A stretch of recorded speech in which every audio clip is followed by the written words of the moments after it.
என்ன மக்களே, லைவ் பார்த்துட்டிங்களா? காதில் ரத்தம் வந்திருக்குமே. அந்தளவுக்கு வந்து நம்ம கமருதீனோட ஃப்ரெண்டோ கமருதீனோட லவ்வர்னு கூட சொல்லலாம். ஸோ பாரு அண்ட் அரோரா இவங்க 2 பேரோட பேச்சுவார்த்தை இருந்தது. இதுக்கு தான் வந்து நம்ம மதியானத்துலேருந்து காத்துட்டு இருந்தோம் இல்லையா?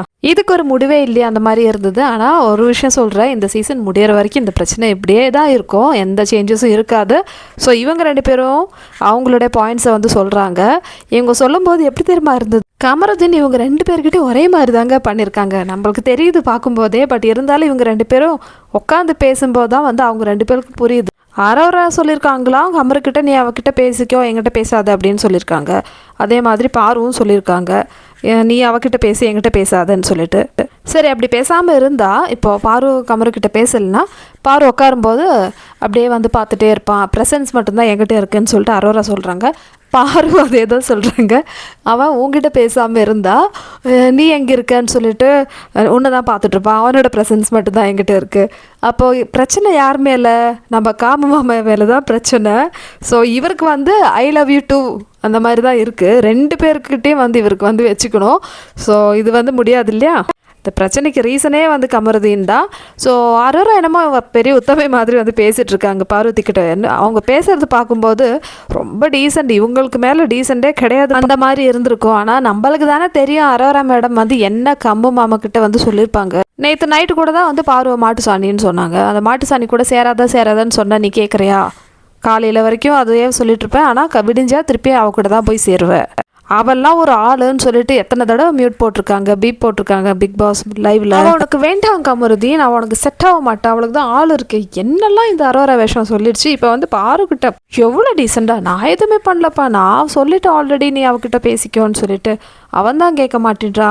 துஷ் இருந்த போது கொடுத்த கம்ஃபர்ட் வந்து எல்லாமே வந்து கமருதீன் எனக்கு கொடுத்தான். துஷ் போனதுக்கு அப்புறமேட்டு தான் எனக்கு கமருதீன் துஷோட ஒரு பிளேஸ் வந்து எடுத்துக்கிட்டான். ஸோ எனக்கு வந்து ரொம்ப கம்ஃபர்டபுள் கொடுத்தான், என்னை கொஞ்சுவான், பாராட்டுவான், பேம்பர் பண்ணுவான், இதெல்லாம் வந்து அவன் பண்ணிகிட்டு இருந்தான். ஆனால் நீங்கள் வந்து பேசாமல் இருந்த டைமில் வந்து நானும் அவனும் ரொம்ப க்ளோஸ் ஆகிட்டோம். எனக்கு புரியல, பாருவும் கமருதீன் வந்து மாதக்கணக்காக பேசாமல் இருந்தாங்களா? அந்த வீட்டில் தானே இருந்தாங்க, மிஞ்சி போனால் ஒரு வாரம். அதுக்கு மேலே அவங்க பேசாமல் இருந்ததாக கூட எனக்கு ஞாபகம் இல்லை. 1 வாரமே ஜாஸ்தி நான் சொல்கிறேன். அதுக்குள்ளேயே வந்து அவங்க பேசிட்டாங்க நை சண்டையில். ஸோ அந்த ஒரு கேப்பில் வந்து இவங்க 2 பேரும் வந்து செம்ம கம்ஃபர்டபுள் ஆகிட்டாங்களா. அவன் என்னை பார்க்கும்போதெல்லாம் எனக்கு செம்ம ஸ்பெஷலாக ஃபீல் ஆகும். அவனுக்காக நான் இந்த வீட்டில் இருக்கேன் அந்த மாதிரிலாம் எனக்கு ஃபீல் ஆகிருக்கு. நாங்கள் ரொம்ப பாண்டிங், ரொம்ப அட்டாச் ஆகிருக்கோன்னு சொல்லிட்டு இவங்க வந்து என்ன பேசுகிறாங்க புரிஞ்சு தான் பேசுகிறாங்களா? பாருவோட ஃபீலிங் வந்து ஆல்ரெடி எல்லாருக்குமே தெரியும், ஊருக்கே தெரியும் பாரு வந்து லவ் பண்ணுறாங்கன்னு சொல்லிட்டு. லவ் பண்ணுற ஒரு பொண்ணுக்கிட்ட என்ன தான் ஃப்ரெண்ட் ஆனாலும் இப்படி தான் வந்து பேசுவாங்களா? அவங்க என்ன ட்ரை பண்ணுறாங்க? உன்னை விட கமருதீனுக்கு நான் தான் முக்கியம், என்னோடய ஃபீலிங்ஸ் தான் முக்கியம், அந்த மாதிரி வந்து சொல்லி காமிக்கிறாங்களாமா. லிட்ரலி வந்து பாரு வெறுப்பேற்றிட்டு தான் இருந்தாங்க. ஆனால் பாரு செம்ம பொறுமையாக பேசினாங்க. ஒரு பாயிண்ட் என்ன இன்ட்ரெஸ்டிங்காக இருந்ததுன்னா, இந்த கமருதீன் 2 பேரும் சொல்லியிருக்காங்க என்கிட்ட பேசாத, நீ அவகிட்ட பேசுன்னு சொல்லிட்டு. ஆனால் இது 2 பேரும் வந்து கம்யூனிகேட் பண்ணல இந்த கமருதீன். ஸோ முடிவு வந்து இவர் தானே எடுத்துருக்கு. தேவையில்லாமல் இந்த 2 பொண்ணுங்களை வச்சு கேம் ஆடுறது கமருதீனோட தப்பு தான், 100% நான் சொல்கிறேன். ஸோ இவங்க 2 பேர்லையும் நான் வந்து எதுவுமே இப்போ சொல்லலை. கமருதீனோட தப்பு தான் முழுக்க இங்கே இருக்குது. ஒரு ஃப்ரெண்டையும் ஒரு லவ் பண்ணுற ஒரு ஸ்டேஜில் இருக்காங்க, அவங்களே வந்து எப்படி பேலன்ஸ் பண்ணணும்னு சொல்லிட்டு கமருதீனுக்கு தெரியலையா இல்லை வேணும்னே பண்ணுறாருன்னு தெரில. பாரு கேட்குறது எனக்கு ஞாபகம் தான் தோணுச்சு, நீ வந்து ஓவராக பண்ணுறல நான் என் முன்னாடியெல்லாம் வந்து, அப்போ உனக்கு ஃபீல் ஆகாது பாருக்கு இது வந்து ஹர்ட் ஆகுமே, நான் இந்த மாதிரி பண்ணலாமான்னு சொல்லிட்டு உனக்கு ஃபீல் ஆகாதான்னு சொல்லிட்டு பாரு அப்பனாவே கேட்குறாங்க. அதுக்கு வந்து அரோரா சொல்கிறாங்க, கமருதீன் இது வரைக்கும் என்கிட்ட ஒரு பவுண்ட்ரி வந்து செட் பண்ணதில்லை, பாரு முன்னாடி எப்படி பண்ணாதன்னு இது வரைக்கும் சொன்னதில்லை, அதனால தான் எனக்கு எப்படி தெரியும். இப்போ இந்த லேடிஸ் வந்து ரொம்ப நேரமாக பேசிகிட்ருக்காங்க.